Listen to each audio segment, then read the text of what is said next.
जोधपुर की एक चर्चित दुकान पर लस्सी का ऑर्डर देकर हम सब दोस्त आराम से बैठकर एक दूसरे की खिंचाई और हंसी मजाक में लगे ही थे कि एक लगभग 75 से 80 वर्ष की बुजुर्ग महिला पैसे मांगते हुए मेरे सामने अपने हाथ फैलाकर खड़ी हो गई।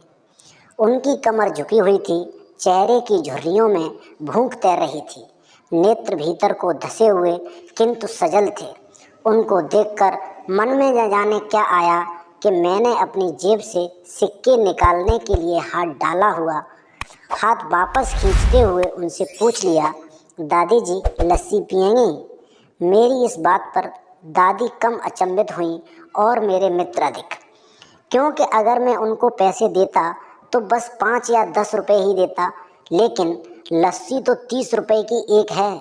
इसीलिए लस्सी पिलाने से मेरे गरीब हो जाने की और उस बूढ़ी दादी के द्वारा मुझे ठग कर अमीर हो जाने की संभावना बहुत कम बढ़ गई थी।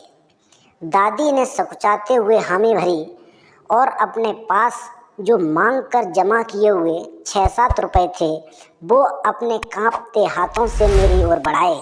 मुझे कुछ समझ नहीं आया तो मैंने उनसे पूछा, ये किस लिए? उनको मिलाकर मेरी लस्सी के पैसे चुका देना बाबूजी। भावुक तो मैं उनको देखकर ही हो गया था, रही बची कसर उनकी इस बात ने पूरी कर दी। एकाएक मेरी आंखें छलछला आईं और भरभराते हुए गले से मैंने दुकान वाले से एक लस्सी बढ़ाने को कहा। उसने अपने पैसे वापस मुट्ठी में बंद कर लिए और पास ही जमीन पर बैठ गए। अब मुझे अपनी लाचारी का अनुभव हुआ, क्योंकि मैं वहाँ पर मौजूद दुकानदार, अपने दोस्तों और कई अन्य ग्राहकों की वजह से उनको कुर्सी पर बैठने के लिए नहीं कह सका। डर था कहीं कोई टोक ना दे, कहीं किसी को एक भीख मांगने वाली बूढ़ी महिला के उनके बराबर में बिठाए जाने पर आपत्ति न हो। लेकिन वो कुर्सी जिस पर मैं बैठा था मुझे काट रही थी। लस्सी कुल्हड़ों से भरकर हम सब मित्र और बूढ़ी दादी के हाथों में आते ही मैं अपना कुल्हड़ पकड़कर दादी के पास ही जमीन पर बैठ गया, क्योंकि ऐसा करने के लिए तो मैं स्वतंत्र था, इससे किसी को आपत्ति नहीं हो सकती थी। हाँ, मेरे दोस्तों ने मुझे एक पल को घूरा, लेकिन वो कुछ कहते उससे पहले ही दुकान के मालिक ने आगे बढ़कर दादी को उठाकर कुर्सी पर बिठा दिया और मेरी ओर मुस्कुराते हुए हाथ जोड़कर कहा, ऊपर बैठ जाइए साहब। मेरे यहाँ ग्राहक तो बहुत आते हैं, किंतु इंसान कभी कभार ही आता है। अब आपके हाथों में लस्सी के कुल्हड़ और ओठों पर सहज मुस्कुराहट थी।